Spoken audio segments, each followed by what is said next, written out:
I promise you, I'm worthless. Let me explain.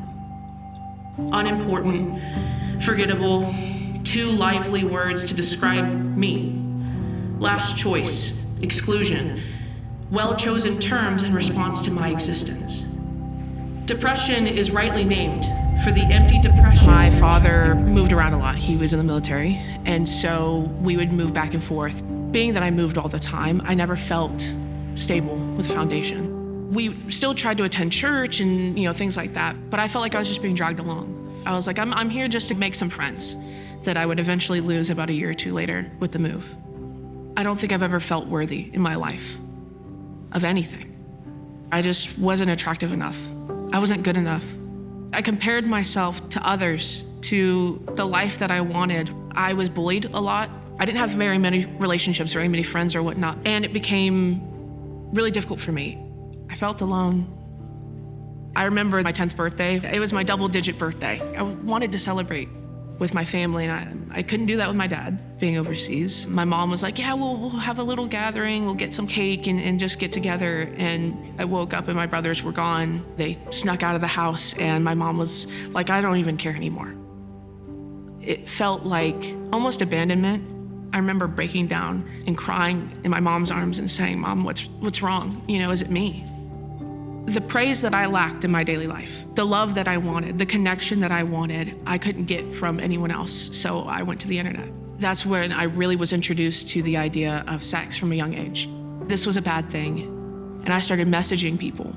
I lied about my age, and I was, for lack of a better term, selling myself to others. Struggled a lot with homosexuality. I didn't have a physical example of what an all-there husband or man is supposed to be like. My dad was gone all the time. That was feeding something in me that I felt like I was searching for, that I was lacking. As I got older, I started drinking pretty bad. It made me feel good, in the times I didn't feel good. And so I was trying to take back that control. In my free time, I started to write. And so I started to tell stories, and the more I told them, the darker they got. You see, death would be an honest relief for me at this moment, because the crushing pain of the world is slowly suffocating me anyway. I was such a victim in my own mind.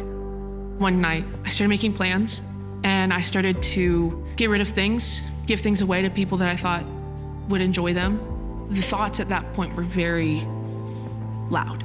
I'm not worth it. I'm a waste of oxygen. I am a waste on this earth. I do nothing. I am nothing. So why am I here?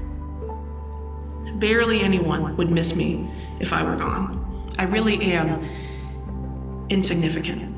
And that's why sometimes suicide doesn't seem so bad of an idea. It was after work one night, and I was driving, and I was like, tonight's the night. Okay, God, unless you stop me, kind of thing.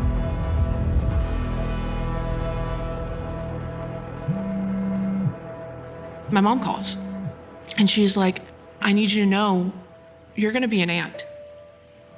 Literally an hour before I was gonna do it. I got off the phone and I wept. I pulled to the side of the road and I was like, God, okay, finally. I have a purpose. I don't know what it is, but you stopped me.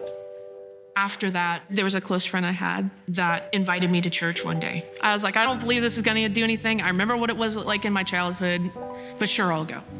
Went to church at Buford campus. First time I'd stepped into church really in years. And after that, something just kept bringing me back. I was like, maybe there's more. And I started to build a community there. The ladies kept checking on me. I was like, why are they checking on me? I'm not important. It's like, I'm just me. Even though I kind of struggled with prayer, I started praying. I was actually starting to get really excited every single day. And during this point, I started going through old writings and I found a journal. The first sentence says that I am worthless, and let me tell you why. I promise you, I'm worthless. And who would have thought 6 years after I written that it would come back? When I tell you I wept, I was sitting on my porch and the light was shining, and I finally felt God's hand say, you are worthy, Amy. And finally I believed it. I just didn't think anyone would die for me. But Christ died for me. I didn't have to feel so powerless. I felt like I was doing everything in retaliation, the drinking, the going for, women, trying to cope with everything. I didn't have to do that anymore because I finally felt loved. And something changed, In that time, things started getting really good. Finally, I had a starting point. I had a foundation. That the love that I'd been searching for my entire life, I had found in God.